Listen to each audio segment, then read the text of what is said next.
Scorpio ગાડી સાથે કેનાલમાં રીલ બનાવવા માટે ગયા હતા. એમાં 2 લોકો મૃતદેહ સાથે મળી આવ્યા છે અને હજુ એક ફરાર છે. વિગતવાર વાત કરીશું આ વિડીયો દરમિયાન. નમસ્કાર, હું જાનવી બારોટ, બેબી ન્યૂઝ ગુજરાતમાં આપનું હાર્દિક સ્વાગત કરું છું. વાત કંઈક એવી છે કે આજકાલના લોકો સોશિયલ મીડિયા લાઈફને વધારે જીવી રહ્યા છે. સોશિયલ મીડિયા પર સારું લાગવાના ચક્કરમાં કેટલાય લોકો જીવ ગુમાવે છે, પણ હજુ સુધી લોકોના મગજમાં આ વાત નથી જતી કે સોશિયલ મીડિયાની લાઈફ એ રિયલ લાઈફ નથી.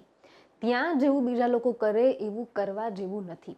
ત્યાં એક નવો કિસ્સો સામે આવ્યો છે. અમદાવાદના વાસણા બેરેજ નજીકમાં પસાર થતી ફતેવાડી કેનલ પાસે રીલ બનાવવાના ચક્કરમાં સ્કોર્પિયો સાથે 3 લોકો કેનલમાં પડ્યા. એમાંથી 2 લોકોના મૃતદેહ મળી આવ્યા છે, જ્યારે એક માટે હજુ શોધખોળ યથાવત છે.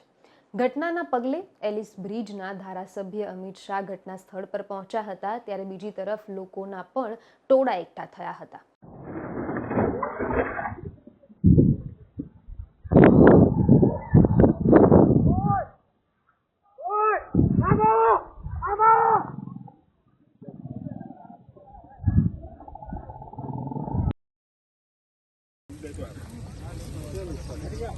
આગારો જો ભાઈ, ચાલો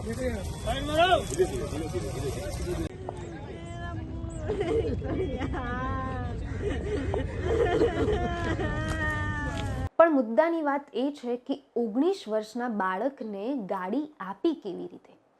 એ ગાડીના માલિકે ગાડી આપતા પહેલા એકવાર એવું ના પૂછ્યું કે તમારી પાસે લાયસન્સ છે કે નથી? તમને આ ગાડીનો ઉપયોગ કઈ જગ્યા ઉપર ને શા માટે કરવો છે? એ ગાડીનો માલિક મળેલો હતો કે પછી કોઈના દબાણ થ્રુ એને ગાડી આપી દીધી? આવા કેટલાય સવાલો થાય છે. ત્યારે બીજી તરફ એક એવો સવાલ પણ થાય છે કે જ્યારે બાળકો ઘરની બહાર જતા હતા ત્યારે માતા પિતાએ એકવાર વળીને ના પૂછ્યું કે તમે ક્યાં જાઓ છો, કોની સાથે જાઓ છો, કેટલા વાગે ઘરે આવશો, કે પછી તમે કોઈ જગ્યાએ એવી તો નથી જતા ને કે જ્યાં તમારા જીવની હાનિ હોય? તમારી સંગત એવી તો કોઈ નથી ને કે જે તમને ને તમારા પરિવારને નુકસાન પહોંચાડી શકે?